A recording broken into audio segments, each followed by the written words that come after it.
Hello students, welcome back to our channel Learn and Grow, and today we will discuss the CTET previous year questions for both paper 1 and paper 2.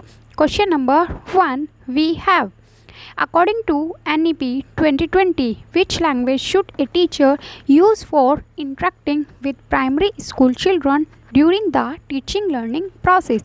जो हमारा एक teacher है उसे बच्चे की primary school में कौन सी language use करनी चाहिए according to NEP 2020। So students, ये क्वेश्चन हमारा NEP 2020 के 3 लैंग्वेज फार्मूला से लिया गया है, जिसमें बच्चे को लर्निंग की 3 लैंग्वेज बताई गई है, जिसमें पहली लैंग्वेज क्या होती है, बच्चे की मदर टंग। बच्चे की मदर टंग नंबर 1 पे होती है, या बच्चे की मातृभाषा, जिसमें क्या कहा गया है कि बच्चे को उसकी primary education 1 to 5th class तक प्राइमरी एजुकेशन उसकी मदर टंग या मातृभाषा में ही प्रोवाइड कराई जानी चाहिए। नेक्स्ट हमारी उसमें सेकंड लैंग्वेज आती है आवर रीजनल लैंग्वेज या क्षेत्रीय भाषा। क्षेत्रीय भाषा क्या होती है, जो बच्चे के आसपास के एनवायरनमेंट में बोली जाने वाली लैंग्वेज होती है उसे ही क्षेत्रीय भाषा कहते हैं। सो बच्चे को उसकी अपर प्राइमरी लेवल पर हम बच्चे को उसकी रीजनल लैंग्वेज में एजुकेशन प्रोवाइड करा सकते हैं। नेक्स्ट थर्ड नंबर पे बोली गई है बच्चे को एजुकेशन किसी एक फॉरेन लैंग्वेज या नेशनल लैंग्वेज जैसे हिंदी या इंग्लिश और कोई भी फॉरेन लैंग्वेज हमारी अदर भी हो सकती है। सो थर्ड नंबर पे क्या आती है हमारी, कोई भी नेशनल लैंग्वेज या फॉरेन लैंग्वेज में एजुकेशन प्रोवाइड कराई जा सकती है। सो इस क्वेश्चन में हमें प्राइमरी एजुकेशन के बारे में पूछा गया है, तो प्राइमरी एजुकेशन के लिए कौन सी लैंग्वेज हो जाती है, मदर टंग। सो इस क्वेश्चन का हमारा सही आंसर क्या हो जाएगा, ऑप्शन नंबर 4 बच्चे की मातृभाषा। नेक्स्ट क्वेश्चन नंबर 2 हमें क्या दिया गया है, the teacher gives clays of different colors to children and ask them to make whatever comes in their mind from that clay। Teacher ने बच्चों को कुछ क्लेज दी गई हैं जिसमें वो डिफरेंट कलर्स की हैं, तो बच्चों को बोला गया है कि उनके दिमाग में जो भी आ रहा है उससे आप कुछ भी बना सकते हैं। सो टीचर बच्चों में क्या क्रिएट करने की कोशिश कर रहा है, क्या प्रमोट कर रहा है। सो स्टूडेंट्स, ये क्वेश्चन हमारा क्रिएटिविटी से लिया गया है, क्योंकि जब बच्चा दिमाग से कुछ नए थिंग्स, नए आइडियाज़ को जनरेट करता है, न्यू चीज़ों को क्ले से बनाएगा, जैसे वो न्यू शेप्स बना सकता है, न्यू टॉयज़ बना सकता है उसकी हेल्प से, तो बच्चे में क्या क्रिएट होगी, उसकी क्रिएटिविटी, क्योंकि वो कुछ नया करने की ट्राई करता है। और जहाँ पे भी हम कुछ नया करते हैं, जहाँ पे भी हम कुछ नया या न्यू करने का ट्राई करते हैं, तो वहाँ पे हमारी क्या होती है, सृजनात्मकता या क्रिएटिविटी प्रमोट होती है। सो हमारा इस क्वेश्चन का आंसर सही क्या हो जाएगा, ऑप्शन नंबर 1 क्रिएटिविटी या सृजनात्मकता। नाउ नेक्स्ट क्वेश्चन नंबर 3 हमें क्या दिया गया है, difficulties in social interaction and verbal communication is a typical characteristics of. So students, ये क्वेश्चन हमारा डिसएबिलिटी टॉपिक से लिया गया है, जिसमें हमें बहुत सारे डिसेबिलिटीज़ के बारे में बताया जाता है। इसमें बोला गया है क्वेश्चन में कि एक बच्चा है वो सोशली इंटरेक्ट करने में और वर्बली कम्युनिकेट करने में, यानी कि मौखिक रूप से बातचीत करने में और सामाजिक अंतःक्रिया आपस में लोगों से इंटरेक्शन करने में, बातचीत करने में संकोच उत्पन्न करता है या चुनौती का सामना करता है। तो बच्चे को कौन सी डिसेबिलिटी या कौन सी बीमारी का सामना करना पड़ रहा है, ऑप्शन नंबर ए स्वयंलीनता या ऑटिज्म। ऑटिज्म क्या होता है, बच्चा इसमें अपने आप में ही लीन रहता है और वह दूसरों के साथ इंटरेक्ट नहीं कर पाता है, इसे ही हम क्या कहते हैं, स्वयंलीनता। Next attention deficit hyperactivity disorder, जिसे हम शॉर्ट में ADHD भी कहते हैं। इसमें क्या होता है, बच्चे का अटेंशन जो है वो बहुत कम समय के लिए किसी एक एक्टिविटी पे रहता है और वो जल्दी से डिस्ट्रैक्ट हो जाता है। जैसे यदि हम स्टूडेंट को कोई टास्क देते हैं तो वो क्या करेगा, 5-10 सेकेंड 20 सेकेंड तक उस पर कॉन्सेंट्रेट करेगा, बट उसके बाद वो क्या होगा, किसी और कार्य को करने लग जाता है। इसे ही क्या कहते हैं, अटेंशन डेफिशिट। डेफिशिट का मीन्स कमी, बच्चे में अटेंशन की कमी है और हाइपर एक्टिविटी है, वो बहुत ज़्यादा एक्टिव रहता है, दूसरी एक्टिविटीज़ में लग जाता है। इसे ही हम क्या कहते हैं, ADHD। नेक्स्ट डिसलेक्सिया या पठन वैकल्प्य, जिसमें बच्चे को पढ़ने में परेशानियों का सामना करना पड़ता है। जैसे वह ओ को क्या पढ़ेगा, ऐसे, जनरली वो क्या पढ़ता है, इसको ऐसे पढ़ने लगता है, तो इसमें बच्चे को पढ़ने में प्रॉब्लम होती है, तो वहाँ पे क्या हो जाता है, डिसलेक्सिया। और डिसकैलकुलिया, जिसमें बच्चे को मैथमेटिक्स में प्रॉब्लम होती है, वहाँ पे क्या हो जाता है हमारा, डिसकैलकुलिया। सो इस क्वेश्चन का सही आंसर क्या होगा, ऑप्शन नंबर ए, क्योंकि बच्चे को सोशली इंटरेक्ट करने में प्रॉब्लम किस में आती है, ऑटिज्म में। नाउ नेक्स्ट आवर क्वेश्चन क्या दिया गया है, to cater the specific needs of child with visual disability. जो चाइल्ड है वो कैसा है, विजुअली डिसेबल्ड है, यानी कि उसे दृष्टिबाधिता या देखने में समस्या होती है, तो उसके लिए टीचर को क्या करना चाहिए, focus on A variety of visual presentation. इसमें तो टीचर क्या कर रहा है, विजुअली चीज़ों पे फोकस कर रहा है, जिससे बच्चे को और ज़्यादा प्रॉब्लम होगी। बच्चा क्या करेगा, जैसे कि अगर टीचर विजुअली किसी को मूवीज़ या वीडियोस के थ्रू पढ़ा रहा है, तो बच्चा उसको अच्छे से देख नहीं पाएगा, और देख नहीं पाएगा तो उसको अच्छे से समझ भी नहीं पाएगा। Next option number 2, use a variety of tactile manipulatives and material. Tactile यानी कि स्पर्शनीय, जिसको हम छू के फील कर सकते हैं, उसे ही हम क्या कहते हैं, टैक्टाइल। तो बच्चे को यदि हम ज़्यादा से ज़्यादा स्पर्श करने वाली या छूने वाली चीज़ें प्रोवाइड करेंगे, तो बच्चा क्या करेगा, अच्छे से उन चीज़ों से फील करके समझ सकता है। और जो हमारे कम्प्लीटली डिसेबल्ड, विजुअली डिसेबल्ड होते हैं, जिसके लिए हमारी कौन सी लिपि है, ब्रेल लिपि, और जिसका आविष्कार किसने किया था, लुइस ब्रेल, जो कि फ्रांस के रहने वाले थे, उन्होंने आविष्कार किया था। Next, show a lot of silent film. इसमें भी बच्चे को फिल्म्स दिखाई जा रही हैं, तो विजुअली चैलेंज बच्चे के लिए ये भी एक क्या होगी, हिंड्रेंस होगा, प्रॉब्लम होगी। Next, give a lot of structured worksheet with pictures. Pictures में भी बच्चे को अपनी विजुअल सेंस का यूज़ करना पड़ेगा, तो इसमें भी बच्चे के लिए प्रॉब्लम क्रिएट होगी। सो हमारा सही आंसर क्या हो जाएगा, option number 2। Now next our question, what should a teacher keep in mind while teaching a diverse group of learners? यदि टीचर एक डाइवर्स ग्रुप के लर्नर्स को पढ़ा रहा है, जिसमें डाइवर्सिटी कैसे हो सकती है, जैसे बच्चों की लैंग्वेज में डाइवर्सिटी हो सकती है, उनके सोशली कल्चर में डाइवर्सिटी हो सकती है, उनके रिलीजन में डाइवर्सिटी हो सकती है। तो यदि स्टूडेंट्स डाइवर्स ग्रुप को पढ़ा रहा है, तो टीचर को क्या क्या ध्यान में रखना चाहिए। Option number first, acknowledge and respect every child. Yes, हमें क्या करनी चाहिए, हर एक स्टूडेंट को रेस्पेक्ट देनी चाहिए, जिससे बच्चा क्लास में ये ना समझे कि मुझे कम वैल्यू दी जा रही है और दूसरे स्टूडेंट्स को ज़्यादा वैल्यू दी जा रही है। सो हमारा ऑप्शन फर्स्ट सही है।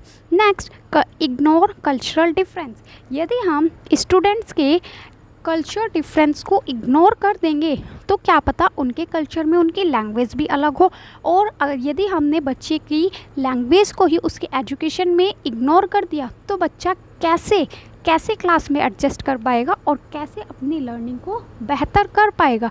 सो हमें ये तो बिल्कुल भी नहीं करना है। Next, maintain consistent communication. बच्चे के साथ लगातार संप्रेषण को बनाए रखना। हमें जब तक हम बच्चे के साथ बातचीत नहीं करेंगे, हम कैसे समझ पाएंगे कि बच्चा किस पेस ऑफ स्पीड से सीख रहा है, किस स्पीड से सीख रहा है, क्या सीख रहा है और क्या गलतियां कर रहा है। जब तक हम बच्चे के साथ कम्युनिकेशन नहीं बना पाएंगे, तो हमें क्या करना है, हमें लगातार कम्युनिकेशन बनाए रखना है। Next, give indirect instruction. Indirect यानी कि अप्रत्यक्ष।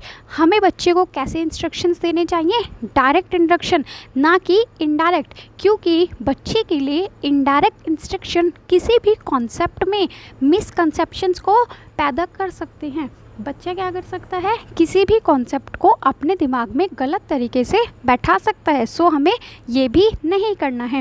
Next, give student autonomy and flexibility. हमें स्टूडेंट्स को स्वायत्तता और लचीलापन देना है। यस, हमें बच्चों को क्या देनी है? इतनी फ्रीडम देनी है कि बच्चा क्लास में अपनी मर्जी के अकॉर्डिंग, अपने पेस ऑफ स्पीड के अकॉर्डिंग, अपनी स्पीड के अकॉर्डिंग कार्य कर सके। सो ये भी ऑप्शन हमारा सही हो जाएगा। सो हमारा सही आंसर क्या होगा? जिसमें first, third and fifth option है, ऑप्शन नंबर 3 हमारा सही होगा। Now next our question, role of teacher in an inclusive classroom. Inclusive classroom क्या होता है? जिसमें हम सभी बच्चों को एक साथ, चाहे वो बच्चा डिसेबल हो, चाहे वो बच्चा नॉर्मल हो, चाहे वो बच्चा किसी पिछड़े बैकग्राउंड से हो, तो वहाँ पे हमें सभी बच्चों को एक साथ एक जैसी एजुकेशन प्रोवाइड करते हैं, उसे ही हम क्या कहते हैं? Inclusive classroom. सो इसमें हमें टीचर का रोल बताना है कि टीचर का रोल कैसा होता है। First, address and respond to the diverse needs of all children. हमें क्या करना चाहिए? बच्चों की विविध आवश्यकताओं को पता लगाने और उनका ख्याल रखना। यस, हमें क्या करना है? ये करना है, क्योंकि इंक्लूसिव क्लासरूम में हर एक बच्चे की अलग अलग नीड्स हो सकती हैं। Next, give attention to some special students only. क्या हम केवल कुछ ही स्पेशल स्टूडेंट्स पे अटेंशन देंगे? नहीं, हमें ऑल, सभी बच्चों को इक्वली अटेंशन देनी है। Identify and segregate children based on their academic. Segregate यानी कि हमने बच्चों को क्या कर दिया? उनकी एकेडमिक एबिलिटीज़ के अकॉर्डिंग उनके ग्रुप्स में डिवाइड कर दिया। इससे बच्चों में क्या होगी? एक दूसरे के प्रति हीन भावना पैदा हो जाएगी, इसीलिए हमें ये नहीं करना है। Next, refer special needs children to a specialist and ensure that they are taught in a separate sections. Special needs वाले स्टूडेंट को भी हमें अलग से स्पेशलिस्ट के पास नहीं भेजना है और ना ही उन्हें अलग से किसी सेपरेट सेक्शन में पढ़ाना चाहिए, क्योंकि इंक्लूसिव क्लासरूम होता ही क्या है? जहाँ पे हम सभी बच्चों को उनकी नीड्स के अकॉर्डिंग एक साथ पढ़ाते हैं। यदि कोई स्पेशल बच्चा है जिसे स्पेशल नीड चाहिए तो हम उसे अलग से प्रोवाइड करा सकते हैं, बट लेकिन हम उसे उसी क्लास में पढ़ाएंगे जिससे बच्चे का सोशलाइजेशन बहुत ज़्यादा इम्पॉर्टेंट है, वो हिंडर ना हो, उसमें कोई बाधा ना आए, क्योंकि साथियों के साथ ही सबसे ज़्यादा सोशलाइजेशन होता है। सो हमारा सही आंसर क्या हो जाएगा? Option number 1, address and respond to the diverse needs of all children. Now next our question, effective teacher often use probing questions during the course of teaching learning process in the classroom। जो एक effective teacher क्या होता है? जो probing questions को use करे class में। Probing questions क्या होते हैं? जिससे बच्चा एक्साइट होता है, जिससे बच्चा अपनी टीचिंग लर्निंग प्रोसेस में, अपनी एजुकेशन में बहुत ज़्यादा ध्यान देता है। उसमें क्या करता है? उसके अंदर जिज्ञासा उत्पन्न होती है कुछ बताने की। तो टीचर क्या कर रहा है इसमें? What would enable to the teacher to undertake. तो टीचर कैसा असेसमेंट करने की कोशिश कर रहा है? समेटिव असेसमेंट या योगात्मक मूल्यांकन। समेटिव क्या होता है स्टूडेंट्स? जिसमें हम एंड टर्म पे या हमारा जो 6 मंथ्स होता है उस पर जो हम हमारा असेसमेंट करते हैं, जो एग्ज़ाम्स लेते हैं, वो हमारा कैसा होता है? समेटिव। और फॉर्मेटिव क्या होता है? या रचनात्मक, जिसे हम अपने डे टू डे लाइफ में बच्चों का जो असेसमेंट करते हैं, डेली के लाइफ में पढ़ाने से पहले, पढ़ाने के समय और पढ़ाने के बाद जो भी हम बच्चे का डेली असेसमेंट करते हैं वो ही किस में आता है? Formative assessment. और टीचर क्वेश्चन क्यों पूछता है? ताकि वो बच्चे की प्रीवियस नॉलेज जान सके, बच्चे ने क्या सीखा है वो जान सके, और बच्चा कितना जानता है वो जान सके। तो हमारा आंसर तो क्या होगा, फॉर्मेटिव असेसमेंट यानी कि रचनात्मक मूल्यांकन। Now next our question is continuous and comprehension evaluation means, इसे हम शॉर्ट में क्या कहते हैं, CCE, और ये टॉपिक भी हमारा CCE से ही लिया गया है। सतत और व्यापक मूल्यांकन क्या होता है, इसमें जो है कंटिन्यूअस का क्या मतलब होता है कि हमें बच्चे को पढ़ाते समय कंटिन्यूअसली लगातार उसका मूल्यांकन करते रहना चाहिए, जिससे हम पता कर सके कि बच्चा क्या और कैसे सीख रहा है और कितना सीख रहा है और बच्चे ने क्या नहीं सीखा है। इसे ही हम क्या कहते हैं, कंटिन्यूअस एंड कॉम्प्रिहेंसिव किसे कहते हैं, जिसमें हम बच्चे की शैक्षिक के साथ साथ अशैक्षिक गतिविधियों यानी कि जो उसकी पढ़ाई से रिलेटेड हैं उनके साथ साथ दूसरी एक्टिविटीज़ जो स्कूल में होती है, जैसे गेम्स, लैब्स, हमारे कंप्यूटर लैब हो जाती है, तो इसमें क्या है, स्कॉलस्टिक के साथ साथ को स्कॉलस्टिक एक्टिविटीज़ को भी जांचा जाता है, उसे ही हम क्या कहते हैं, कॉम्प्रिहेंशन। तो कंटिन्यूअस एंड कॉम्प्रिहेंशन क्या हो जाता है, option 1 comparing the students with each other, इसमें हम कभी भी बच्चे को कंपेयर नहीं करते हैं, सो ये ऑप्शन तो नहीं होगा। Assessment covering all aspects of school activities related to child's overall development, overall development क्या होता है, जिसमें बच्चे का physical, cognitive and social development साथ साथ होता है। तो बच्चे का ये किस में होगा, स्कॉलस्टिक में या स्कूल वाली एक्टिविटीज़ में बच्चे का कैसा डेवलपमेंट होता है, कॉग्निटिव। लेकिन जब बच्चा प्लेग्राउंड में खेलने के लिए जाता है तो वहाँ पे बच्चे का फिजिकल डेवलपमेंट भी होता है और एक दूसरे के साथ सोशली इंटरेक्ट करता है तो सोशल डेवलपमेंट भी होता है। सो हमारा सही आंसर क्या होगा, ऑप्शन नंबर 2। बाकी के ऑप्शंस पढ़ लेते हैं।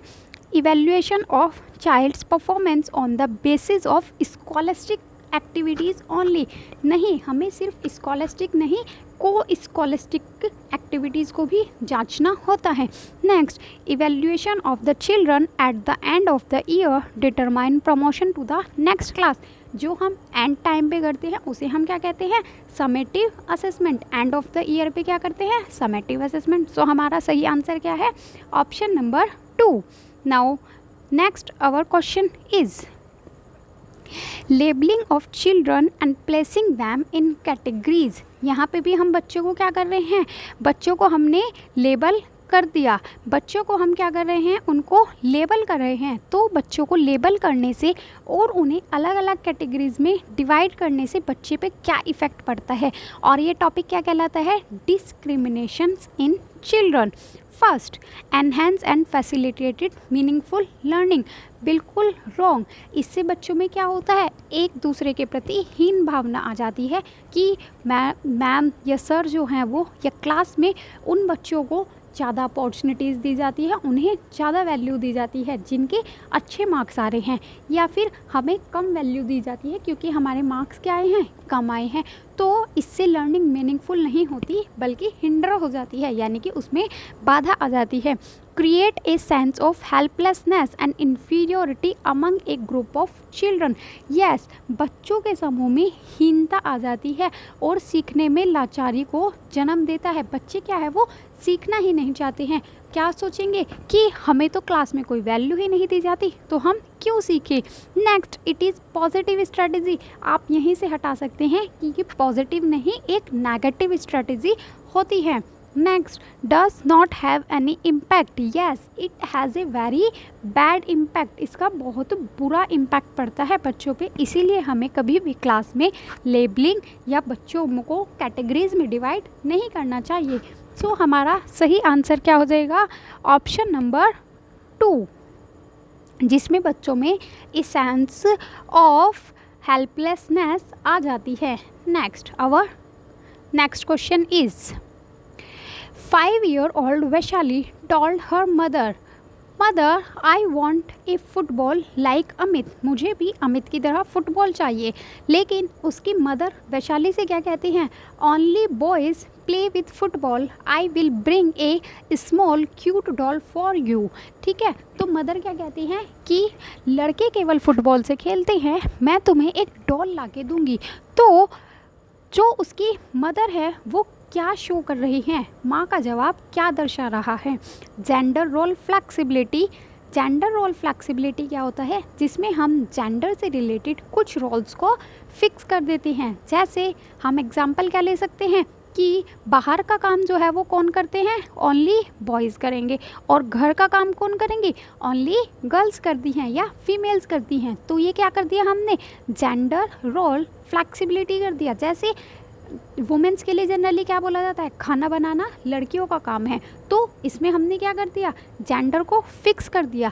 जेंडर इक्विटी, इक्विटी क्या होती है, समता या समानता, जिसमें हम दोनों जेंडर्स को इक्वल अपॉर्चुनिटीज़ देते हैं, दोनों को समान अवसर प्रोवाइड करते हैं, तो उसे ही हम क्या कहते हैं, जेंडर इक्विटी। नेक्स्ट आ जाता है जेंडर स्टीरियोटाइप या रूढ़िबद्धता।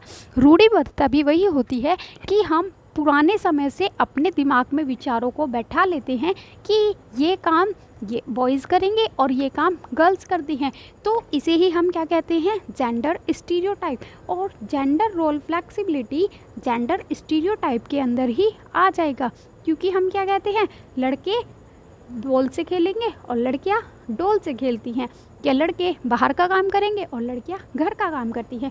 तो इस क्वेश्चन का सही आंसर क्या हो जाएगा, gender stereotype. Now our next question.